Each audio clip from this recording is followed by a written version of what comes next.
Hi, everyone. Welcome to another Family Law Matters.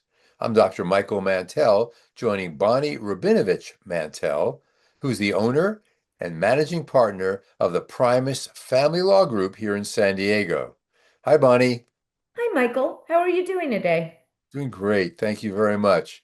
We have a topic that is an interesting topic, and I think some people think, "Oh, yeah, I know what that is," and other people are like, "Yeah, wow, I never thought of that." So let's talk about this. Temporary orders in a divorce case. Let's get into this. Um, it seems logical that initially the first set of orders are temporary until we get to court. But some people may not understand where these come from, what they are. Can you describe a little bit more and educate us on temporary orders? Sure. Um, when somebody files for divorce, they file a petition and they file a summons, and that gets served on the other party. And when the other party gets those documents, when on the back of the summons, there's what are called automatic temporary restraining orders. Because, when you get sued for divorce, you might get angry. And so people tend to get vindictive. So they run and they want to remove their spouse from their health insurance that they cover through their employer because, now we're getting divorced. Or they want to remove them as beneficiaries from other insurance. Or they think it's okay to drain the bank account. Or they try to take the kids and move away. All of those are included in the temporary restraining orders. And if you try to do any one of those things, you are going to be in a lot of trouble. Our judges have very long memories, and that starts out the case really bad for you. That's one set of temporary orders. Then there's the other one that people are more familiar with, Michael. Temporary support orders. When you first get your first set of support orders, that's done by filing a motion. The main purpose, keep the status quo. Your family was used to living on $100,000 a year. Your children need this much. Your wife or your husband needs this much. And that's how we're going to try to keep the status quo. They're temporary until the court gets a lot more information, or until the parties reach an agreement, or until you get to judgment. After judgment, orders become permanent.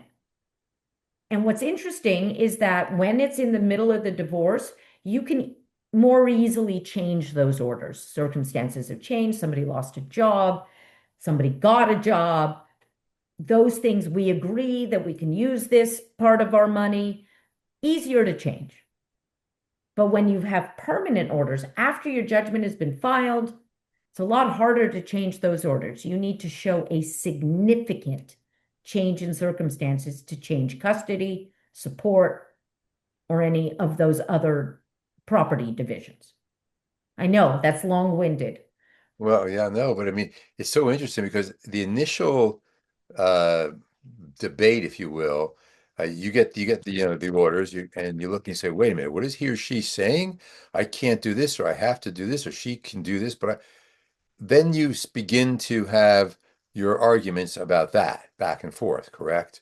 Yeah, it's not so much an argument back and forth for those initial ones. Those are just by statute. Okay, you cannot undo your entire world to essentially screw with the other side, Right.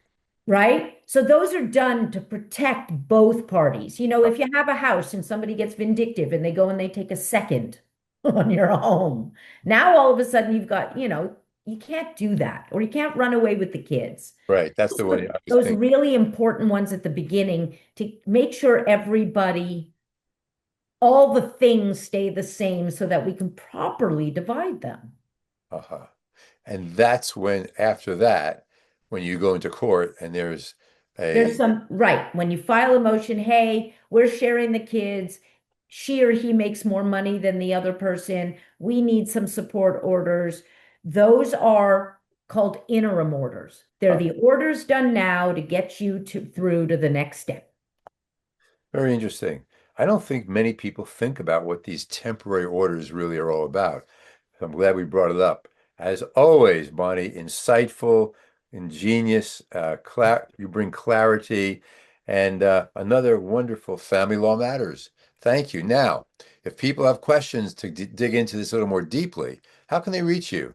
Well, it is a very large topic that you can never do in one of these just family law matters. So if they want to reach out and talk about this a little bit more in depth, our number is 619-574-8000, or you can reach us online at www.primusfamilylaw.com.